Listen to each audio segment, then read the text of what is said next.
વાત કરીએ જૂનાગઢમાં વ્યસન મુક્તિના કાર્યક્રમ દરમિયાન ઝેર ઓકનાર મૌલાના મુફ્તી સલમાન અઝહરી સહિત 3 આરોપીઓના પોલીસે એક દિવસના રિમાન્ડ મેળવ્યા। આજે બપોર બાદ મૌલાના મુફ્તીને કોર્ટમાં રજૂ કરવામાં આવશે। આ સાથે જ મૌલાના સલમાન અઝહરીનો ગુનાહિત ઇતિહાસ એકત્રિત કરવામાં આવી રહ્યો છે। સાથે જ સભામાં નશા મુક્તિની વાતો થઈ હતી કે કેમ તે અંગે તપાસ થશે। સભા માટે ફંડિંગ કોણ આપી રહ્યું હતું તેને લઈને પણ તપાસ હાથ ધરવામાં આવશે। વિદેશથી કોઈએ ફંડિંગ કર્યું હતું કે નહીં તે દિશામાં પણ તપાસ થઈ રહી છે।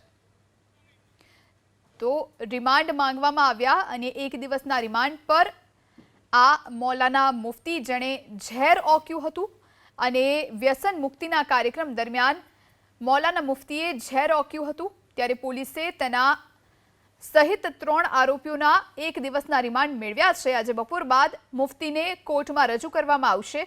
મૌલાના સલમાન અઝહરીનો ગુનાહિત ઇતિહાસ પણ એકત્ર કરવામાં આવી રહ્યો છે। સભામાં નશા મુક્તિની વાતો થઈ હતી કે કેમ તે અંગે પણ તપાસ હાથ ધરવામાં આવશે।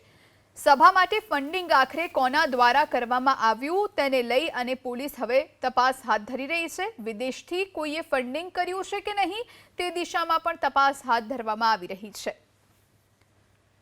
તો બપોર બાદ કોર્ટમાં રજૂ કરવામાં આવી શકે છે મૌલાનાને।